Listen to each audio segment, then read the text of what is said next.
Good morning, everyone. This is Dino Nyambu, and this is Canary Compass. Welcome to the inaugural episode of the Canary Compass podcast. Earlier this week on the Canary Compass LinkedIn and Substack platforms, I published an Africa macro note called the acid test. This morning, I want to take some time to translate that note and explain what it means for you. Most of you are watching the oil story. The Strait of Hormuz has been closed, or one could say contested, for 46 days now, and what makes the news is primarily that oil story. But something that I've been tracking that I believe is not getting enough coverage, beneath that oil story is the story around sulfuric acid. You probably used sulfuric acid this morning without knowing it. If you had grain for breakfast, the fertilizer that grew that grain needed sulfuric acid. The process that made the copper wiring in your home and your office walls needed sulfuric acid.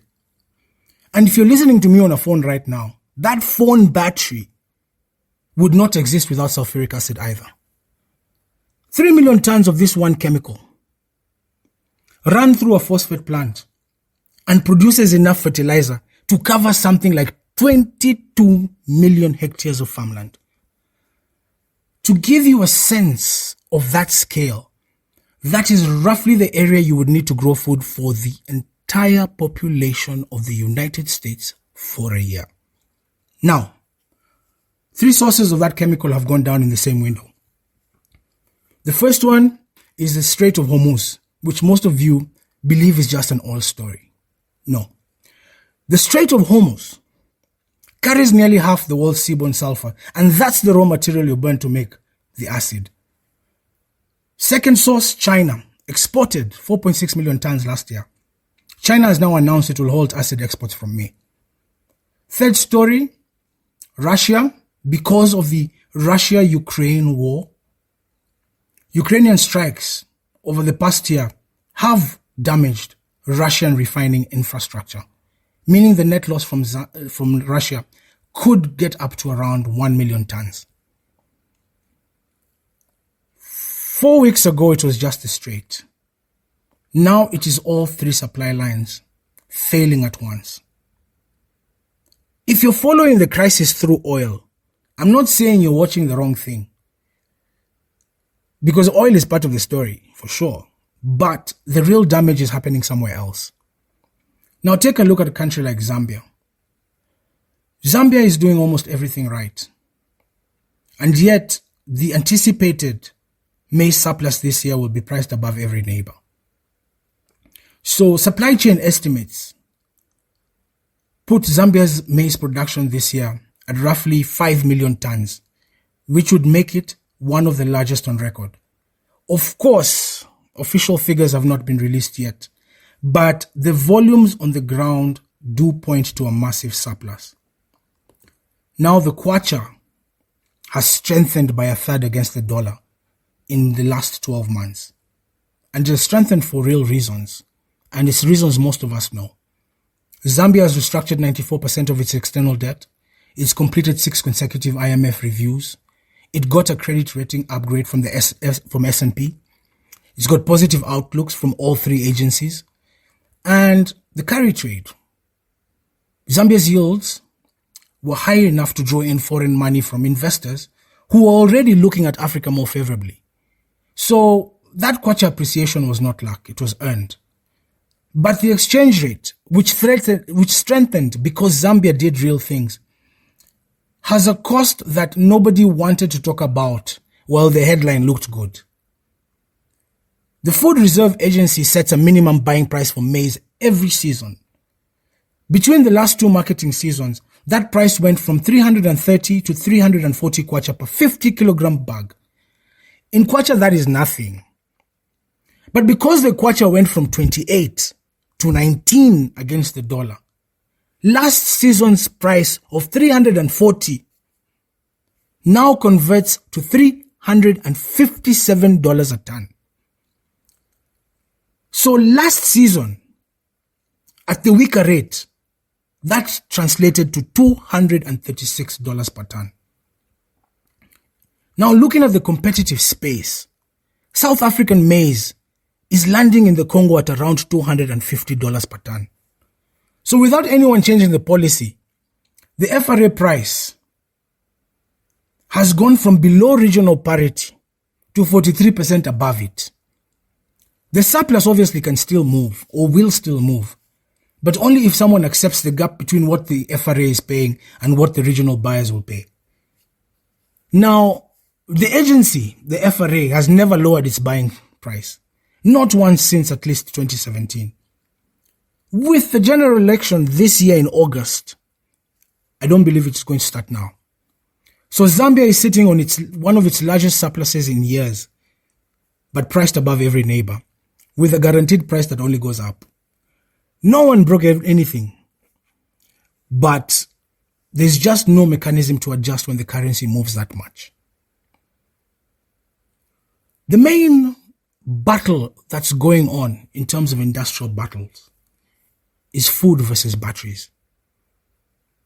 The mining sector and the food system are competing for the same chemical. Morocco is the world's largest phosphate producer. Its processing plants are among the biggest consumers of sulfuric acid on the continent.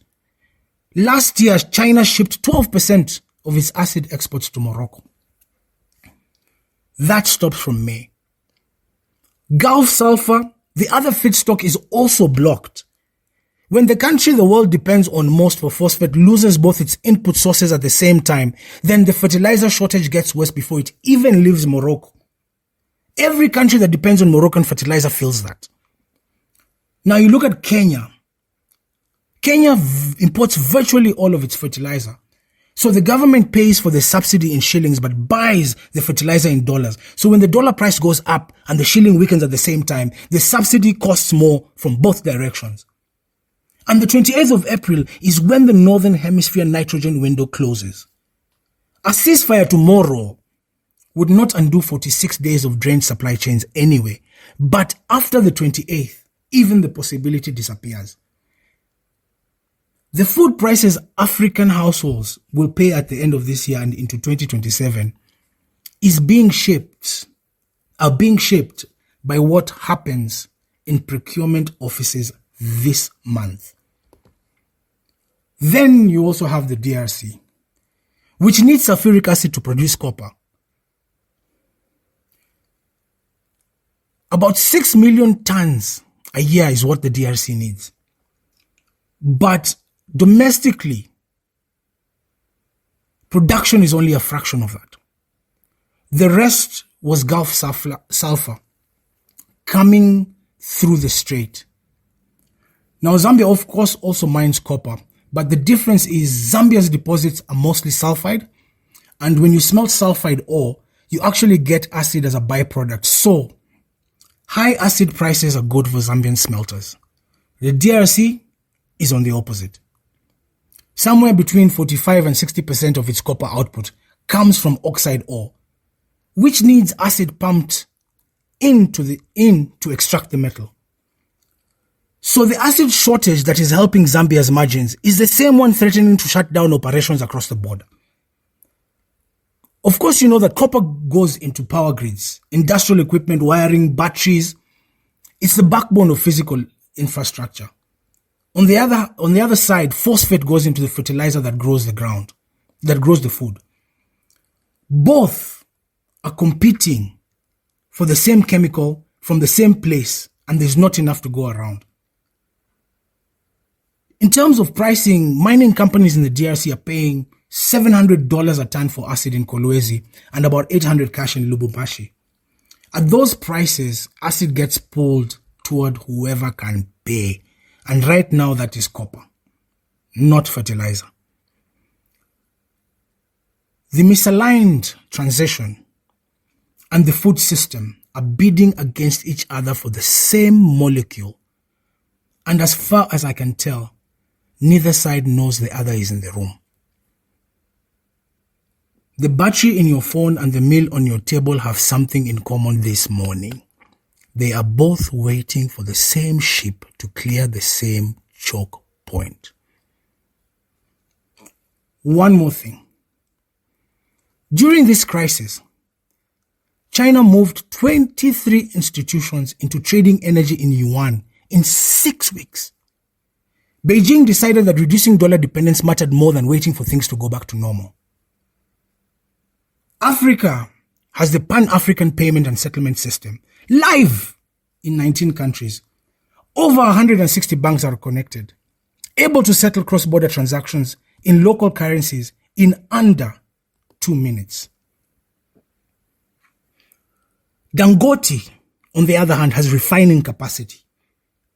A single fuel cargo settled through that system would take $35 to $40 million of pressure off the currency markets. One cargo, 2 minutes. China built its corridor in 6 weeks. Africa's is sitting there, fully wired, and nobody has turned it on. Not because the technology does not work, but because nobody has decided to. The tools are there. And of course, the crisis is here. And still nobody has made the call to use what we already built. Think about that. Well, that's it for today. The full note is available on canarycompass.com.